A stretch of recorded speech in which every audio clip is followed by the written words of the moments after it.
Mimi. The first thing to say about Mimi is so much of her work both intersects directly and indirectly with island studies.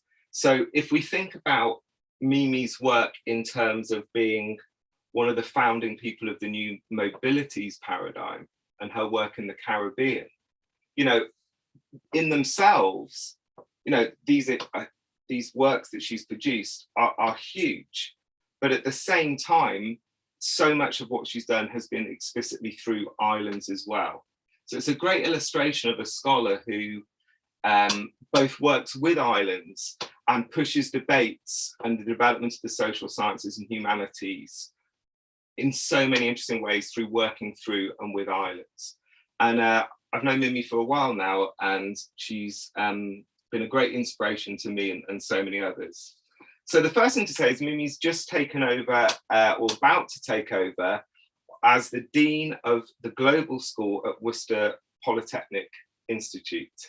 I have that correct. She was also the founding editor of the journal Mobilities and past president of the International Association for the History of Transport, Traffic and Mobilities. As I mentioned, and many of you will already know, she's helped establish the new mobilities paradigm and is considered to be a key theorist in critical mobilities research and in Caribbean studies. She's published more than 125 articles and book chapters, and is the author and co-author of 15 books, including Advanced Introduction to Mobilities, Island Futures, Caribbean Survival in the Anthropocene. I mean, I just love that book, it's just fantastic. Mobility, Justice, the Politics of Movement in the Age of Extremes, Illuminating Dreams, Citizenship from Below. I could just go on. You know, it's a very impressive career and a huge inspiration to so many island scholars, and as I say, including me. So I'm going to hand you over to Mimi now, who's going to talk on reimagining Caribbean futures after the pandemic mobility disruption. Over to you. Thank you so much, John. Thanks for your great introduction. That was very generous, and I'm excited to share my work with this group who really have it, you know, work on islands has been, as John said, like an inspiration to a lot of my work and kind of runs throughout it. And I'm going to share my screen, and I think my title might be slightly different than what John just said, but I'm going to speak on mobility justice and the return of tourism after the pandemic. And to me, this was like a very pressing issue and concern, because we're right now in this moment of the kind of ramping up of travel again, the beginning of the return of tourism, the pressure to open up businesses. So that's what I'm going to talk about today, with somewhat of a focus on the Caribbean, but also just sort of very general broad stroke remarks, I hope, which are, I'm sure each of you will have very particular located takes on this and different views of what I'm going to say, but hopefully that'll generate a good discussion. So the collapse of travel demand due to the coronavirus pandemic-related closure of borders severely disrupted tourism around the world. This graphic shows international tourist arrivals plummeting, basically, from the UN World Tourism Organization. And the impacts of this were especially severe for small islands and tourist-dependent economies, such as those in the Caribbean, the Pacific, some of the Indian Ocean islands, et cetera. And this comes at a time of already existing concerns over climate change, the phenomenon of what we call over-tourism, pollution, things like plastics in the ocean, and the general existential questions about the sustainability of existing modes of tourism. In these circumstances, how do we begin to imagine tourism's ethical futures? Okay, what would an ethical future for tourism look like at this moment? How should the return of tourism be handled, and who will determine its futures? This would appear to be a compelling moment, not simply to rebuild existing tourism-dependent economies, but to find new approaches to reduce the overdependence on tourism, to mitigate the heavy carbon footprint of tourism, as well as to repair the harmful effects of over-tourism. And this is another breakdown looking at international tourist arrivals falling from 1.5 billion in 2019 to 381 million in 2020. And you notice here it's broken up by continental region, more or less, and you really don't get a sense of like the differential impact of this on specific islands and specific small places. Some tourism analysts have called for us to reconsider tourism's growth trajectory. And here I'm citing Stephen Gosling and his collaborators, and called for us to accelerate the transformation of sustainable tourism. If there were ever a time to implement such a pivot in the global tourism economy, this would be it. Unfortunately, however, the viral mobilities of COVID-19 unleashed not just a disruption of human mobilities, but also a vast intensification of existing uneven relations of what I call immobilities, implying that within mobilities, there are always implicated immobilities as well. As countries come out of the pandemic-related closure with different routes to recovery, different rates of vaccination, the uneven pressures on tourism-dependent economies are especially acute, with a clear trade-off between wanting to open up business again, yet putting public health at risk if we move too quickly. Many tourism-dependent states have attempted to mitigate these risks by imposing virus testing regimes, partial quarantines, now vaccination requirements. Others have tried to benefit by creating new nomadic worker visas to encourage longer-term visitor stays. And a few are trying to rethink the entire model of tourism and possibly redirect economies in more sustainable directions. Yet so far, the challenges of deeply entrenched mobility injustices do not bode well for making a transition toward more ethical forms of tourism. And I think the relation between tourism and migration and travel across borders and different types of accessibility are all implicated in the decisions we make over the coming 6 months to a year to 2 years as tourism kind of takes hold again. So in this talk, I want to argue that visions for recovery from the current and ongoing crises of tourism must reject mobility regimes that disempower the communities in which and upon whom tourism is visited. Restarting tourism cannot rely on sacrificing public health or natural ecosystems or protection of oceans, coast, mangroves, other flora and fauna. Servicing temporary visitors or nomadic workers is not a model for sustainable development. And even, I have questions, which I won't develop in this paper, but the discussions happening around island innovation and blue ocean economies, I think are also problematic and cannot stand in for challenging the deep social injustices and harm to the natural world that are embedded in tourism development projects, but also in many of the blue ocean kind of projects. Sustainable tourism is not simply an environmental project or a green business plan, but it must be integrally linked to projects of mobility justice that help support the rebuilding of resilient regional ecologies and regenerative economies rather than extractive economies and what Matilda Cordoba Azcarate has named predatory tourism. And I'll come back to her work later. So in what follows, I want to briefly introduce some concepts from my work on mobility justice in relation to practices of tourism. And then I'll turn to the forms of pandemic immobilities, mobilities that have emerged and consider their relation to unsustainable tourism. I seek to show how the return of tourism after the pandemic has put us on a collision course with climate risk and ever more social injustice. So it is urgent that we apply a mobility justice lens in order to avoid worsening conditions that are to come. So I basically two parts to the talk. So this is part one, mobility justice and tourism inequities.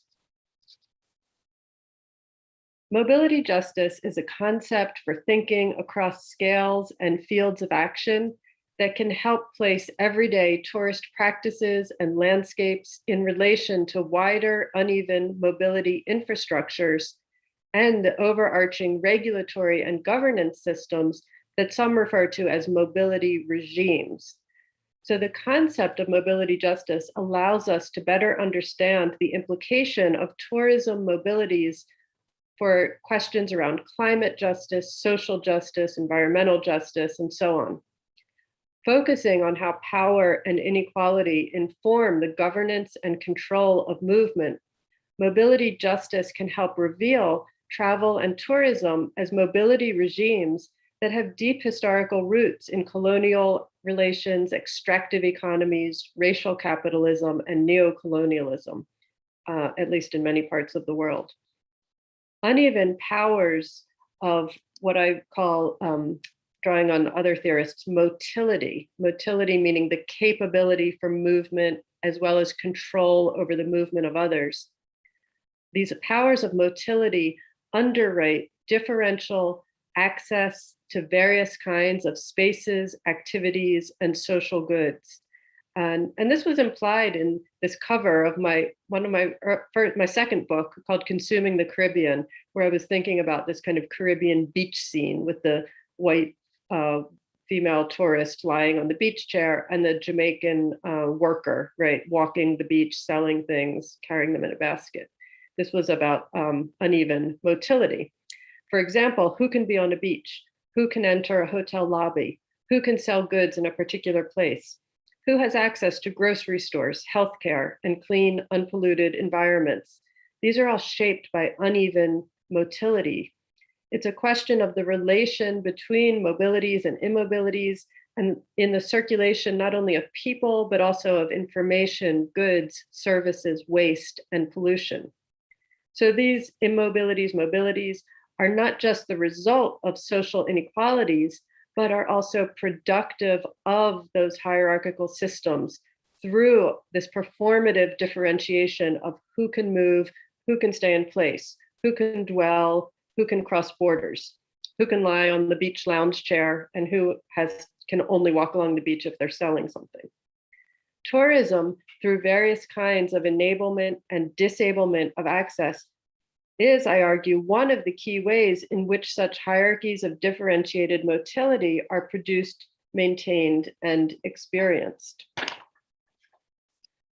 So different bodies are raced, classed, gendered, sexed, aged, nationally identified, and with differential bodily abilities.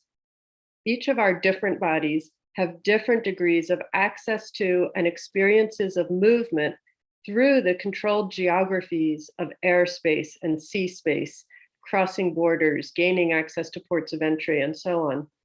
Control of the transport corridors across land, sea, and airspace are part of this production of differential immobilities and mobilities.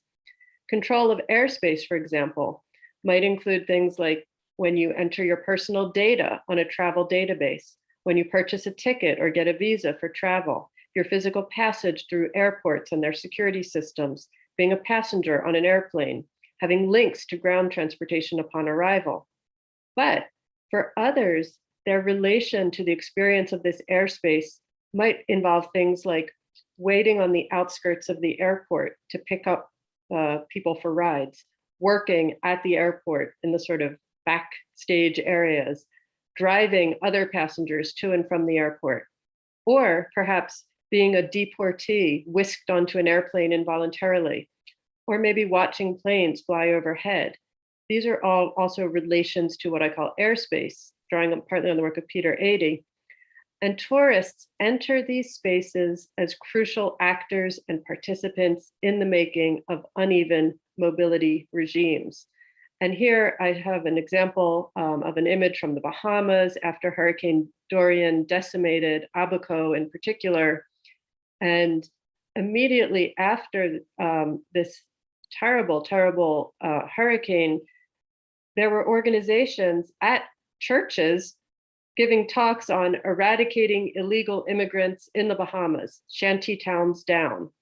And that's exactly about these like inequalities to do with national citizenship and a kind of racialization as well, and the incapacity, the lack of capability of Haitian Bahamians and Haitian migrants to remain in place after a disaster like Hurricane Dorian. So when we see thousands of migrants walking on foot, taking boats, swimming to cross borders, paying human traffickers for dangerous modes of transport, we should recognize that this is because airspace is not available for their movement and remains inaccessible to a majority of the world population. The ease of mobility of tourists relies on the fact that many millions of other people are unable to travel in safety, security, and comfort, unlike the tourist. In the post-pandemic situation, we might consider the mobility injustices of tourists arriving with simple PCR test requirements for COVID-19, which do not fully guarantee that they're not carrying the virus, and expecting service from workers in tourist destinations who in many cases do not yet have access to COVID-19 vaccinations. In many cases, we've seen the virus spread in places that reopened for tourism, but were not sufficiently protected. I'm just checking my slides here. Oops, let me go back, sorry. So additional mobility injustices occur in relation to things like second home ownership and the use of Airbnbs during the pandemic. Around the world, the wealthy have seen their incomes and investments grow during the pandemic, allowing them to purchase additional property, often in vacation destinations, often on islands, sometimes entire islands.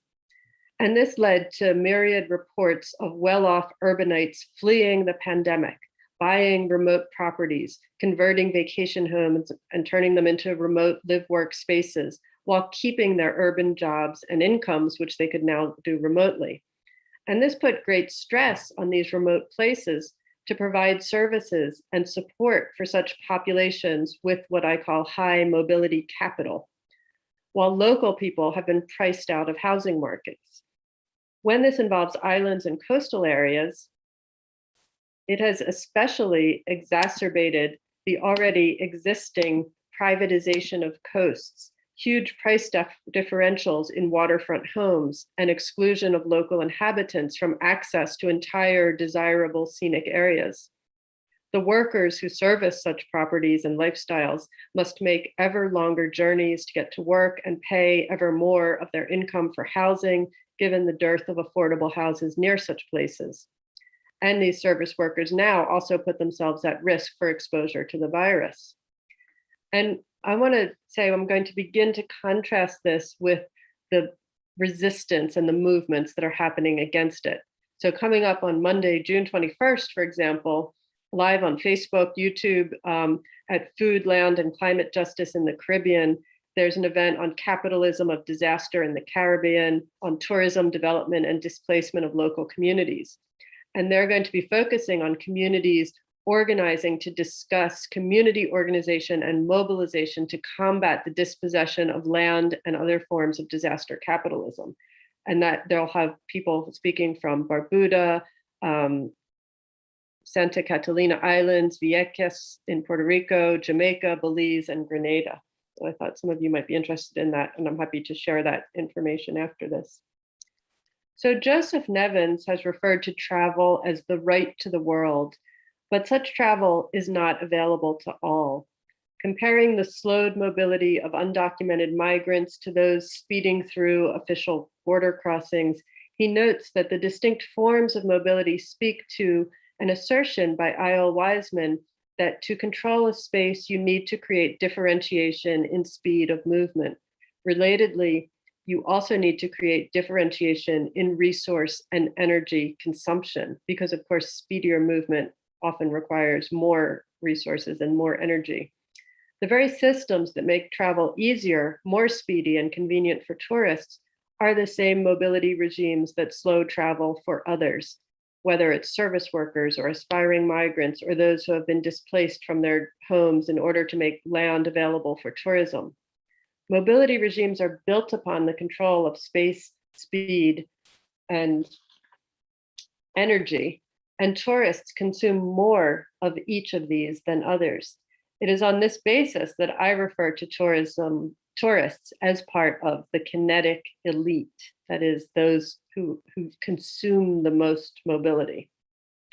The privileged movement of tourists in post-disaster situations, including post-pandemic or during the pandemic, needs to be located within these broader kinopolitical relations of immobilities, mobilities, and differential speed, understood as unequal regimes of mobility. So while the potential for movement and the capacity to move are increasing for those who wish to travel as tourists or as timeshare owners or as overseas homeowners, the potential and capacity for movement are arguably being decreased for the inhabitants of tourism-dependent economies who find borders increasingly are closed, coasts are walled off, travel abroad is not welcome. As Caribbean and Pacific islands reopen tourist resorts, for example, it's clear that arriving tourists are almost certainly bringing the coronavirus with them into populations that had not been touched by it as they circulate to hotels, restaurants, bars, and clubs. We recently saw new outbreaks of COVID-19 in Bangkok, Thailand, for example, after nightclubs were reopened. So tourism's uneven mobility regimes exacerbate the risks and vulnerabilities of these unequal global capabilities for movement. And from this perspective, then, the answer is not simply to reopen tourist economies and bounce back to normal. Instead, we need to think carefully about what tourism should look like under conditions of greater mobility justice. Of course, these concerns were already there prior to the pandemic and are related to wider issues around climate change and sustainability. There are alternative visions for post-pandemic tourism that need both to avoid the reinforcement of already existing extractive economies and ecologically damaging forms of tourism, and to prepare for climate change adaptation and future survival in the face of ongoing climate-related disruptions and possibly subsequent pandemics, as well as ongoing tensions over the rights to land, water, and unpolluted conditions of life, not to mention the rights of nature and animals and other non-human living things. And of course, I should say all of this is predicated on indigenous land rights, right? And the land back movements, which are gathering strength around the world.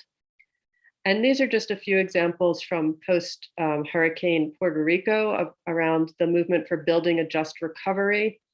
Elizabeth Yampierre and Naomi Klein write about the idea of just recovery, with thousands coming together to design a bold and holistic plan for the island to be rebuilt as a beacon for a safe, resilient, and thriving society. And doing work that's rooted in the belief that behind all of the island's crises is the fact that the island's people and land have been treated like a bottomless raw resource for the mainland to mine for over a century, never mind the devastating economic consequences. So instead, we see these movements for agroecology, for regenerative and circular economies, and for community-based organizing, energy, renewable energy, and things, many, many other projects. So let me now just shift to the second half of my talk on pandemic immobilities and unsustainable tourism. And here I just want to begin by mentioning the many existing critiques of tourism, right? There's a large body of existing work on the relationship between tourism, sustainability, and small island resilience. Ilan Kelman, Moforth and Munt, et cetera. And there's much work on the wider environmental impacts of tourism, especially, as I mentioned, Stephen Gosling and his collaborators, Hall. And the collapse of tourist travel brought about by the pandemic adds a new complicating factor to this existing literature. On the one hand, the sudden decrease in travel contributed initially to reduced air pollution, the disappearance of traffic, and the return of clear skies and quiet to many places that had been overrun with tourists. On the other hand, the precipitous drop in earnings from tourism is having devastating effects on tourism-dependent economies. So as I said, governments and business owners are eager to restart tourism and build back the service economies, but others have argued that there's an urgent need to rebuild beyond tourism, as Thompson puts it, and that there can be no getting back to normal, as Gosling et al. Put it. So what should tourism look like after the pandemic and in the face of the climate emergency? The longstanding critics of tourism and its problematic notions of development have shown its many negative impacts on small islands, especially. Campling, for example, argued that for the genuine sustainable development of SIDS, a popular democratic base of island citizens must exist within island societies that in turn cooperate and coordinate, including material, political, social, and operational linkages across the spatially disparate regions of the global oceans. More recently, Cave and Dredge point out that rising concerns about climate change, over-tourism, declining employment and labor conditions, and resource degradation have all highlighted the inadequacy of the current capitalist system in addressing the failure of mass tourism. Now, under COVID-19, there are calls for tourism to move beyond business as usual and to find a pathway to regenerative tourism. Cave and Dredge argue that that would embrace a diverse economies framework that envisages the coexistence of capitalist, alternative capitalist, and non-capitalist practices and provides a pathway to more resilient and regenerative tourism practices.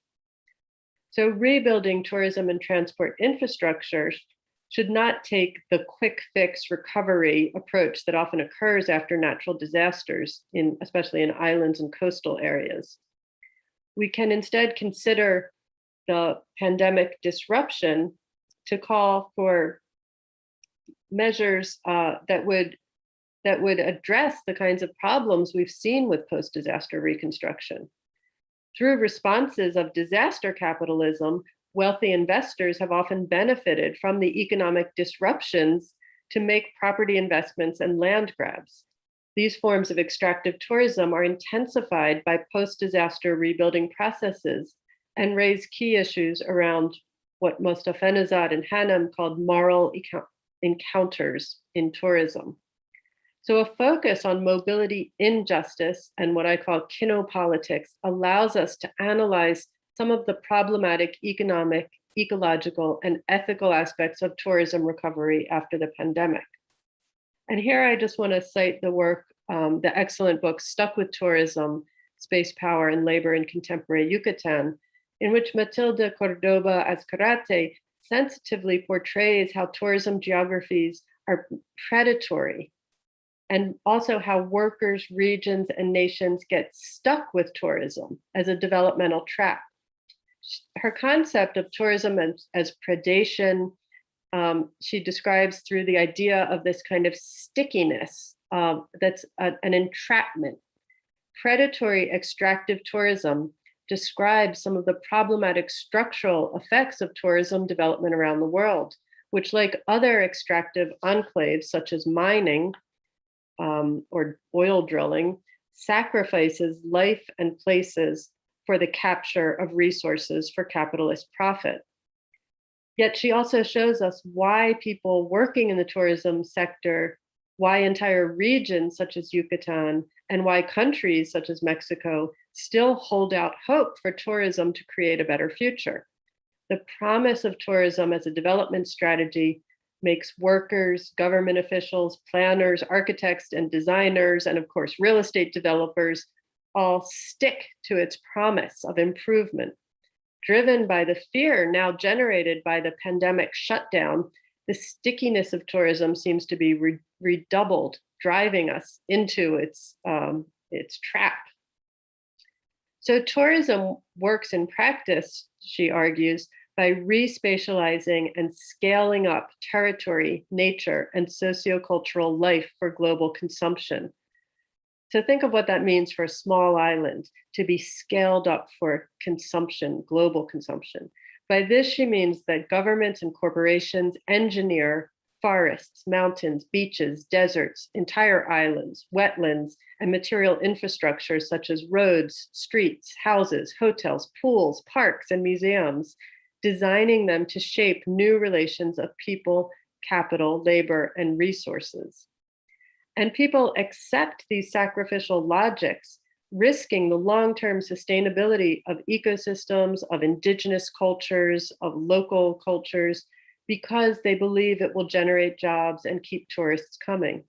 Tourism promises the amelioration of precarious conditions of living, even as it takes away the conditions of possibility for life. That is its paradox.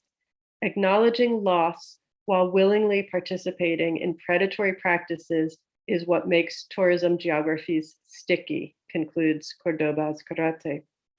And this includes even the unintended consequences of ecotourism, of so-called green and sustainable tourism. And it also means adapting to the predicted disruptions of ongoing climate change emergencies will continue to bring to tourism. So I think I'm not going to have time to show this short video clip, but I just want to point you towards this excellent short film called No Man's Land, Barbuda After Hurricane Irma. And it's exactly what we see after the pandemic is similar to after the hurricanes, that many governments, regions, and tourism promotion agencies are doubling down on the invitation to developers, to hoteliers, to investors to bring tourism back, whatever the cost in public health risks or ecological damage. And in Barbuda, the entire population had to be evacuated after Hurricane Irma, and foreign star Hollywood hotel owners tried to move in and take land that had been communally held. At the same time, the complex dual island governance structure of Antigua and Barbuda made it especially vulnerable to the central government making decisions that were contested by the people from Barbuda. But the predatory nature of tourism seems to have intensified rather than being tamed by the pandemic. The sacrificial logics of such tourism hyperdevelopment are exacerbating climate risks and moral jeopardy more than ever. Tourism, finally, is not simply a casualty of climate change or of the pandemic, but it's also a major contributor to its causes and its uneven harms. Tourism exacerbates the ongoing uneven geographies of climate vulnerability.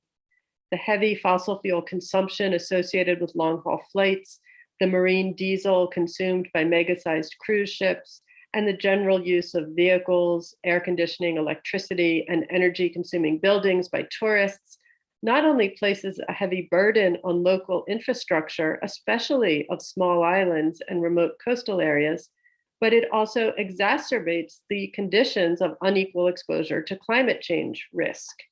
And here, this is a headline from September: Americans are increasingly seeking to travel by private jet. And in the face of the pandemic, private jet travel has taken off even more. So tourism also generates additional fossil fuel consumption related to the importation of food, goods, and services, the disproportionate use of essential natural bodies such as water, plants, and animals for food, and the production of excessive waste that cannot be processed locally. The patterns of pandemic travel, such as increased demand for private jet travel, or seeking safe, quick, and convenient ways to get to second homes, or now to start enjoying family trips again. All of this is leading to especially high rates of consumption of per capita fossil fuel consumption by this, what I call the kinetic elite. So all of these forms of tourism remake space, scale, and power, as Cordoba Azcarate argued. and are thus implicated in reproducing uneven geographies and unsustainable tourism. We need to develop more critical perspectives on these phenomena if we are to come out of the pandemic travel disruption with better answers for tourism futures. So that brings me to a few conclusions. And I'm sorry I don't have time to argue these in more detail, but I'll just say where my work is heading, let's say.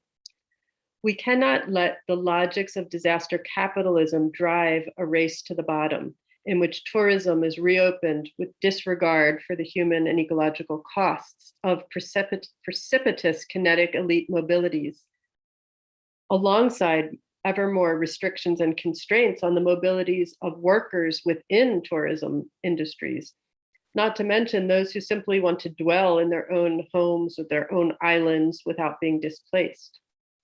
We cannot continue to sacrifice coastal wetlands, mangrove forests, water sources, sand, coral reefs, and wildlife habitats in the futile hope that more hotel development or bigger cruise ship ports or subdivisions of timeshares and second homes or eco-tourism luxury lodges will bring back the tourists safely and make everybody's lives better. Nor can we think that greenwashed tourism as a spa retreat or nomadic workers in a rainforest will solve the problems of mobility and justice, right? It's the wrong answer because it's not asking the question about mobility justice. So we must break the cycle of extractive economies, fossil fuel and tourism dependence, labor exploitation, and unsustainability. We must reject the Caribbean being developed as a logistics hub where nature becomes global infrastructure. We must imagine alternative post-development futures for the entire region that will be more resilient and flexible, allowing for movement of people, for example, in the hurricane season, creating food sovereignty and security, protecting water sources and coastal areas and fisheries. And we can learn from the agroecological projects that have been happening across the region how to expand Caribbean food sovereignty, for example, through regenerative low-till and no-till conservation agriculture, multi-strata agroforestry, different kinds of tree intercropping, and systems that draw on the indigenous tradition known as Canuco gardens, which use traditional root crops such as cassava, which is hurricane resistant, of course, because it's underground and survives hurricanes. Mobility justice is a way to understand the deep flows of inequality and uneven accessibility in a world in which the mobile commons have been enclosed as private property and sold to the peripatetic traveler who can pay the price to visit. Mobility justice is a call for a new understanding of the politics of movement and a demand for justice for all in terms of how, when, and where we move or remain in places without necessarily owning them as property, to draw on indigenous ontologies. Mobility justice is an overarching concept for thinking about this governance and control of all forms of movement and the capacity to self-determine one's movements. And it's dependent on intersecting systems. It recognizes the dependence of mobility on these systems of oppression like racism, sexism, ableism, and more generally on the privileging of the kinetic elite. So while many people desire to travel the world, the period of pandemic confinement seems to have unleashed an intense demand for travel amongst those who feel cooped up. Certainly, there's a strong pressure to bring back tourism-related jobs to economies that have been decimated by the shutdown. Yet by thinking about the moral hazards and ethical complexities of uneven mobilities, I have argued, we can better assess the reopening of tourism economies with more thought to the harms they might bring. I hope this brief overview of some of the challenges of post-pandemic tourism can help policymakers, practitioners, and travelers themselves reflect on what is gained and what is lost by returning to business as usual, or worse yet, by implementing even more extractive and predatory forms of tourism, which sacrifice the common good for the pleasure of the kinetic elite. It is time that we thought of tourism not simply as a profitable business opportunity, but also as a costly social and natural choice. In the face of the pandemic, as well as looming climate catastrophes, to care for the world may mean to travel less, and to travel the world may require us to be less careless. And I'll just end with a few examples of, again, post-hurricane Puerto Rico, the forming of ecological brigades, of people's assemblies, again, going back to this question of democratization and self-determination and who decides. We need to recognize past harm and ongoing mobility inequities. We need to argue for infrastructural reparations and pay climate debt. We need to shift planning power away from dominant kinetic elites. We need to restrain the overconsumption of energy and excess of travel, maybe by capping and taxing personal carbon budgets. We need to create rules for commenting, sharing, caring mobilities that reduce harm, inequity, and environmental and mobility injustice. And thank you. I will stop there, and I would love to open up a discussion with everyone. You're having a massive applause. I just unmuted myself so you can hear it. Thank you. Thank you, Mimi. It was excellent, and excellent timing as well. Now we have about half an hour before the web turns into a pumpkin, and then we're all kicked out of here. But I think half an hour we give space for some questions. We already have one on the chat, which I'm going to pass on to you, from Karen Thomas, who's wondering whether you would agree with the view that all tourism is just pseudo-colonialism with good marketing. What do you think? That's a big one. Yeah, that's a good one. So, I mean, I know my claims were quite sweeping, but at the same time, I also want to recognize the desire to travel, the what John Urry used to refer to as the compulsion to proximity, the idea of meetingness, right? Wanting to meet face to face, face the place, face the event. There's so many reasons that people want to travel, desire to travel, and we shouldn't dismiss those. And it's so important in a way to learn other cultures, to bridge differences in the world is through travel. I mean, that's how we do that. So although I'm extremely critical of the forms of tourism that exist, I still believe in the good possibilities of travel, but it does mean reflecting on our positionality. And if we are in a position of colonial, neo-colonial kind of legacies and inheritances, we need to recognize that. We need to talk about that. We need to learn about that and try to travel more ethically. That's a great answer. Glenda Bonifacio has a very interesting and important question as well. How can ISISA scholars, so meaning all of us, as a kind of part of the kinetic elite that we are, contribute to alternative futures in different parts of the world, but especially in the Caribbean, for example? Yeah. Well, first of all, I mean, I think all of us have learned a lot about virtual events this year, and it's nice to see ISISA still meeting virtually. And I contributed recently to a book on academic aeromobilities, which was, about how much academics travel. We're like hyper travelers. And I did an inventory of my own travel over the last 10 years. And I had produced 35.5 metric tons of CO2 equivalent in work travel, which is huge. And, we have been contributors to this. And I think we need to change the way we work as professionals, as universities, as academics. And in particular, those like myself who are in positions of having already done a lot of travel, right? We need to cut back and let students and let those, grad students and young researchers coming up, they should enjoy the chance to travel and to do it more slowly, right? Slow travel, use trains, which I know across Europe is happening, and spend more time in places, right? So that we build connections.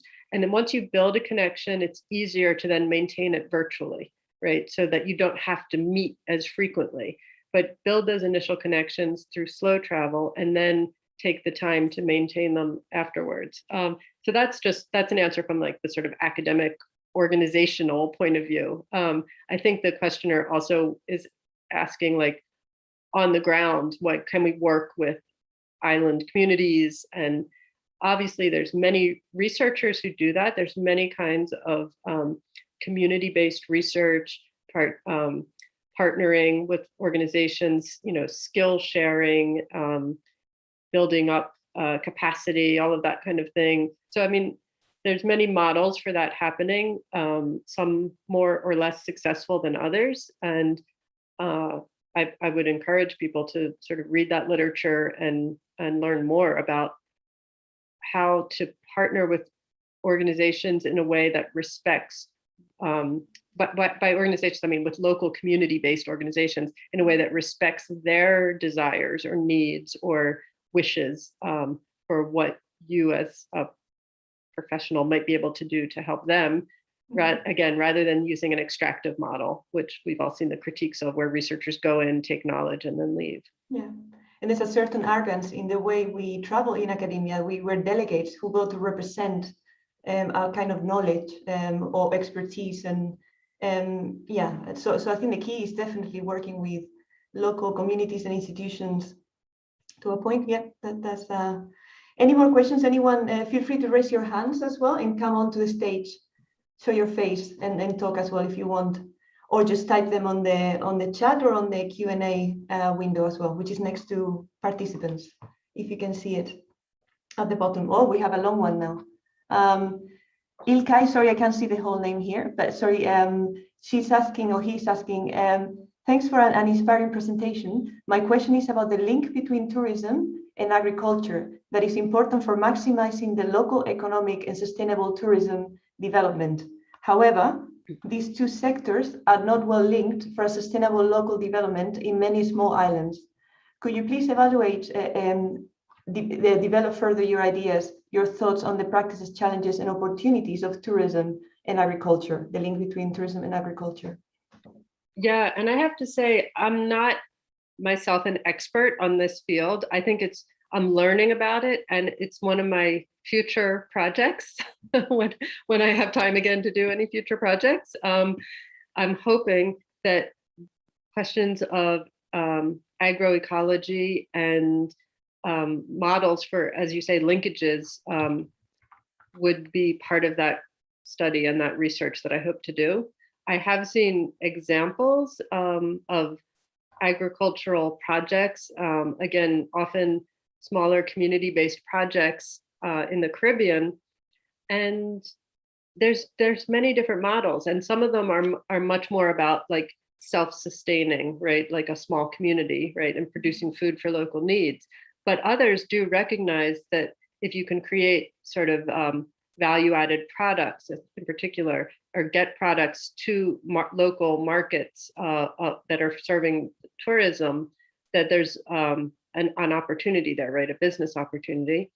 I've seen a very interesting project. It had international funding in Mandeville, Jamaica, for a huge hydroponic farm. And they were growing lots and lots of produce kind of undercover with hydroponic watering systems, which was very different than the kind of smallholder agriculture that you often see in other parts of Jamaica.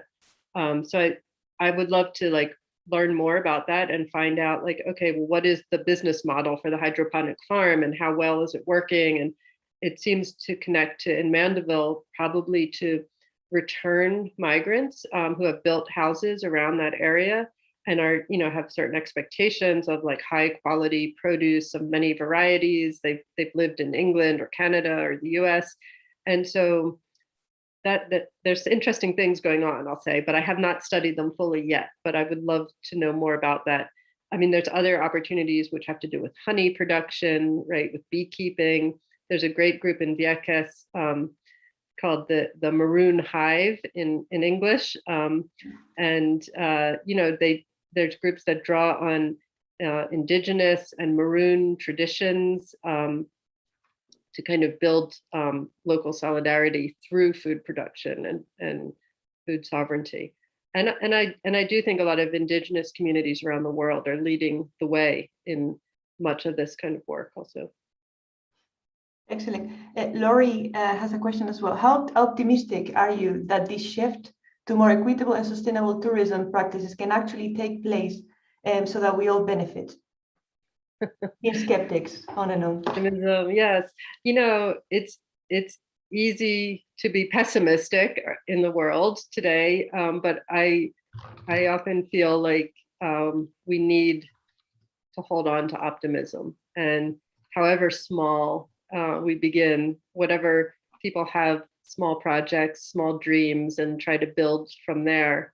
And I'm not going to crush that optimism. If I see something happening that's positive in the world, I say, good, go for it. And I'm not going to be like a lot of academic critical work can be crushing, right? It's so, it's a downer, but I think we need, especially after everything we've been through, we need a little bit of optimism. And, you know, I've had some very good experiences traveling, and I understand I was extremely privileged and was also having an environmental impact.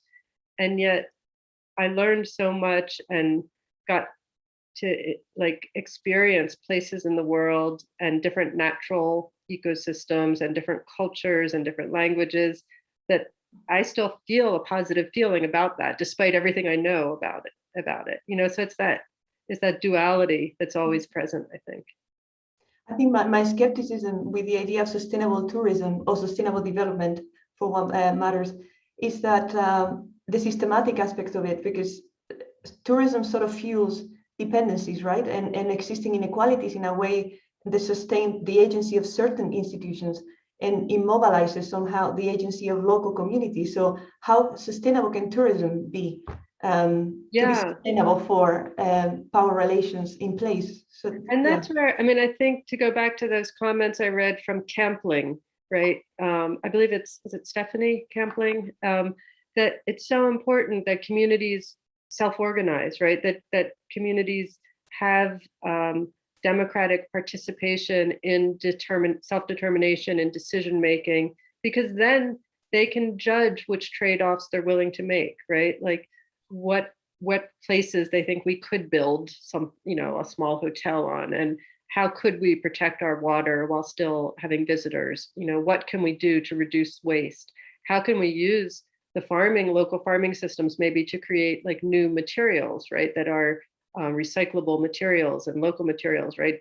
Without plastics, without imports. I mean, there's all of these ways that local knowledge and decision-making could feed into more sustainable forms of tourism, with a recognition that there will still be some impacts, right? But that people can make that decision themselves. Yeah, definitely. I saw John waving. Were you interested in making a comment? Yeah, it was. That was great, Lumi. Thank you very much. I was just thinking back to the question of agriculture and tourism. There's some good work in Barbuda done by a lady called Susan Mahon, Mahon. She's fantastic. She used to run Bel Air's research centre that was linked to McGill University, but she's Asian. She's very embedded, and they do really interesting work on that. I'll have to put you in touch, Mimi, if you'd like. Thank you. Yeah. I was just thinking about your example of Barbuda. So I just published last week something on that with what is it? On resilience with in a book for Vina Das and Didier Fassin's Words and Worlds. I'll send it to you. Oh, yeah. Because one of the things that made me think about what you were saying, and you were talking about Puerto Rico as well, and I made that same comparison just briefly between those two case studies. And so Puerto Rico, the possibility for movements, justice movements, it's so connected to the US. It's not, you know what I mean? There are archipelagic connections going deep into the US. So that gets a lot of publicity, yeah? Mm-hmm. When you think about the work of Bonilla and Naomi Klein. Yeah. Yeah, very, you know, it might not be working, but it's high profile, it's getting there. And then one thinks about Barbuda, and I think, I don't know if he's still doing it, but you were talking about the celebrities and people. Is it Robert De Niro, maybe? Robert De Niro. I don't know what's happening, if he's getting hold of that land, or I don't know what's happening there. But that's an excellent video, the one that you showed. I highly recommend it. But it raises this real fundamental question for the Caribbean, doesn't it? You know, it's the need for social movements that connect across islands and up through networks is just so great. But the West Indies Federation only lasted a little while in 1958. I don't know what your reflections on that are. It's this question of how can the Caribbean link up that chain?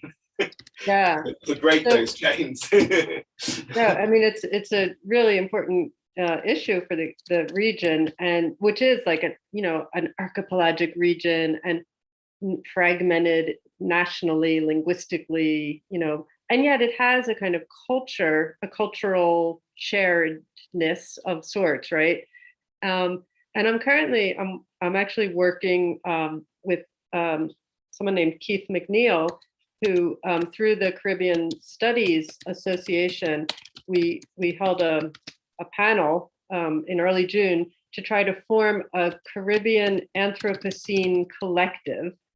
And although the name was challenged, so people don't necessarily want to use the word Anthropocene, but some kind of Caribbean collective to deal with climate change and ecological issues, and to try to help support and bridge the different linguistic communities. So we were trying to bring together the Spanish Caribbean, the French Caribbean, the Netherlands, and the independent Caribbean, as well as the British, Anglophone sort of tradition countries, Commonwealth Caribbean, and sort of see how can we help build, how can we as academics or as a Caribbean Studies Association help build connections and facilitate, right? Maybe it's gathering data and information and projects like on a website and sharing them with each other. And maybe it's putting, connections between universities with community-based organizations and in different countries. And maybe it's, student-based travel where, students between different islands could travel, get funding, help them get funding to travel to build those networks. So like there's many possible ways to sort of move forward. And first we're just trying to get people to like sign on to the concept of doing something like that. Jonathan, John, sorry, this on the chat is a question for you from Ilkay, asking you to please share the source that you mentioned that makes the link between. Oh yeah. It's just a person, but she's great. Sorry. Yeah, I'll share that. It's an excellent point, Mimi. What you just said. There's a real. Just want to come back on it. There's a real demographic issue there of generations moving up for the University of West Indies as well, then dispersing into OECS, and that there's like 2 or 3 generations of sustainability that's come through the region rather than necessarily flying up to the UK now and doing their masters or whatever. It's embedded in that as well. Yeah. And of course, all of our virtual communication tools can help us, right, communicate across diasporas and across different island communities. And of course, there's many links developing between the Caribbean and the Pacific. And here I should mention also my friend and colleague, Esther Figueroa, who's a Jamaican independent filmmaker, but who also has worked in the Pacific Islands and made important films in indigenous languages in the Pacific before returning to the Caribbean and making films like Jamaica for Sale and films about cockpit country. And most recently, we collaborated on a film called Fly Me to the Moon, which is about environmental impacts of bauxite mining and aluminum production in the Caribbean, but globally also. And so there is a model of a kind of engaged scholar, activist, filmmaker, like storyteller. And I think that's really important also. And I know so many people in island studies are also engaged in that kind of storytelling practice, and whether through film or, different media, podcasts, whatever. And I think that's really important too, to like just share these stories. Yeah, methodological changes also mobilize new knowledges, and as it's important to reflect also in sense of the methodologies we use. So storytelling is definitely one to go for. Kearney has a question. Maybe we can take one more or two more. So, but Kearney has one on the chat, and thanking you for your presentation and wondering about the practice of changing this tourism system in the wake of disaster. And they say that it seems like there will be a real challenge to meet the priorities of disaster affected populations while also transforming the system that tourism dependent economies rely on and people rely on. Yeah, so there I have to point you towards my book, Island Futures, because the book is about post-earthquake Haiti and also ongoing, climate-related emergencies in Haiti and the Dominican Republic, and recognizing the fact that disaster responders are engaged in a kind of disaster tourism, right? Oh, thanks, John. So like voluntarists who come in to help after a disaster, academic researchers who come in to do research on disaster recovery, engineers, NGOs, humanitarian aid organizations. There's this vast arrival which taps right into the tourism system, right? The tourism infrastructure. Because I went with a team of engineers from Drexel with NSF funding, and we arrived in Port-au-Prince in Haiti 2 months after, 6 weeks after the earthquake there, which was January 2010. And we needed to rent a car, we needed places to stay, we needed to get food, we needed Wi-Fi connections or internet connections, we needed to be able to charge our equipment. So recognizing that arrival of disaster response has a huge tourism impact that actually, in a way, distorts the disaster recovery itself because of the needs of the responders. And so much of the funding for disaster recovery goes to those humanitarian researchers and responders and volunteers, that it's like a weird irony that there's a book called the Big Truck That Went By, right, which is about Haiti. That the disaster response never got to the people who needed it in many cases, and they were living in temporary shelters under tarps for years after the earthquake, literally hundreds of thousands of people. So one of the first projects to be rebuilt was a hotel, and so there's just like sheer absurdity upon absurdity upon tragedy that happens in those situations. And I think part of my reflections come out of that experience. Yeah, excellent. I mean, yeah. We can take one more question or comment. We can connect to some of the previous questions or something new.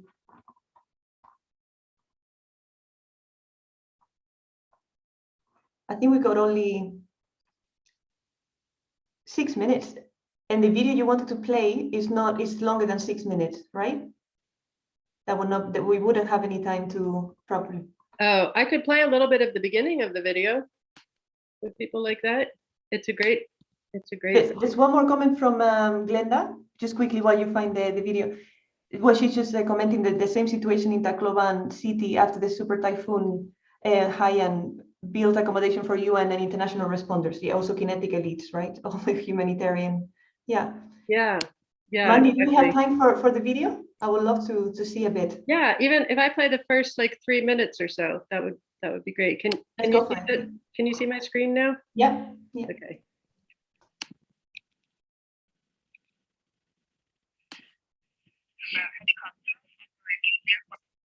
Oops.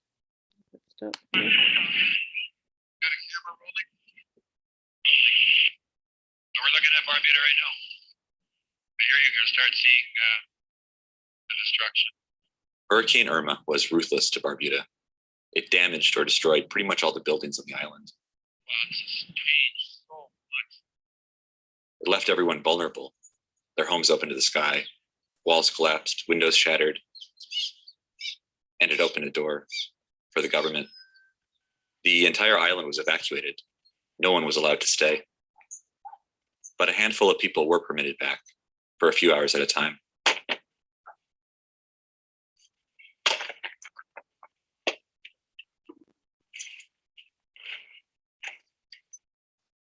I had to prepare myself mentally to go home. This safe sanctuary, it's now being torn open.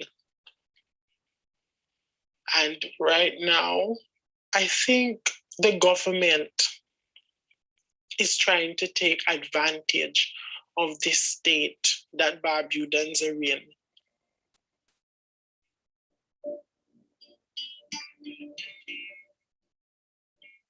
Since the colonial era, Barbuda has had this special setup. It's a kind of island-wide commune.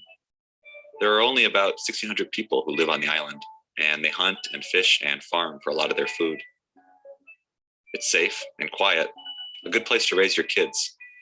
And it's made possible because no one actually owns the land. The whole island is owned collectively, like a co-op, and managed by an elected council. As for outsiders, they can lease land, but first they have to win the approval of a majority of Barbudans. That's why there are almost no foreign companies on the island. No cruise ships, very few tourists. The community feels close-knit. No one on Barbuda is particularly wealthy, but no one's homeless. The trade-off, though, has been a lack of opportunity. There's no higher education on the island, not many jobs. And that's where it gets complicated because Barbuda relies on subsidies from Antigua, the other major island in the country. Antigua's a bigger island with a much larger population. The national government's based there, and it's dominated by Antiguans. Economically, it couldn't be more different from Barbuda. The island welcomes outside money, all-inclusive tourist resorts, discrete financial services, which has gotten the island in trouble in the past. The country's prime minister is Antiguan and a former banker. He pushed for private land ownership in Barbuda, even before the hurricane. And with Barbudans still reeling from the storm, he's gone a step further and called them squatters. He's now proposing that any Barbudan homeowner could pay a nominal amount, $1, for a deed to their plot of land.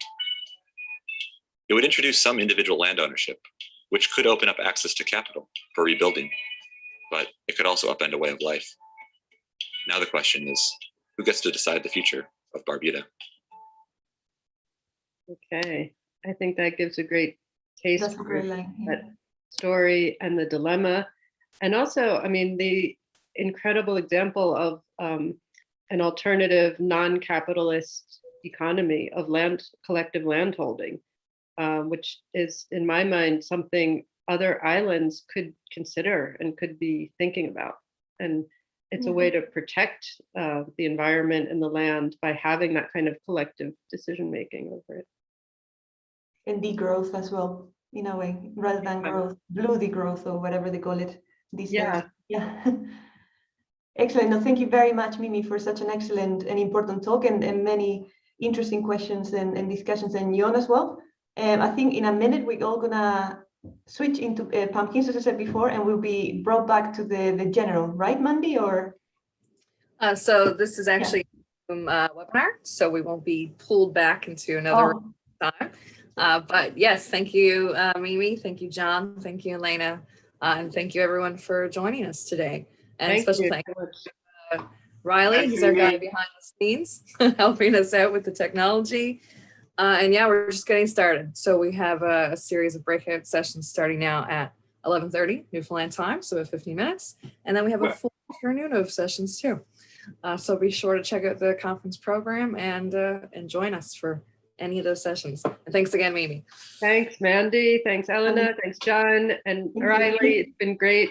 Really enjoyed it. I wish I could meet with you, the rest of the audience in person and talk more. Maybe next year. Now we feel awkward about meeting in person. Yeah, it's gonna be weird, isn't it? Yeah. I think it's when we in a bit uncomfortable tone. Yeah. Well, let's just say meet in a virtual space where I can see everybody's faces and talk to them. That would be great. We'll do augmented reality or something virtual. I was asked to give a talk the other day on literal virtual reality with the thing, and I was like, I don't have the thing. Like, what would we do? How would you even do that? It's freaky. Mimi, you should check out, there was a guy yesterday talking in one of the Amsterdam Island sessions, Ian Bethel Bennett. I'll give you the link. This guy is from the Bahamas. He really knows his land law. Yeah. Like when you were talking about Barbuda, you know, because it's so much about land law and the complexities of it. I think you'd like him. Okay, Really, great. Thanks, John. really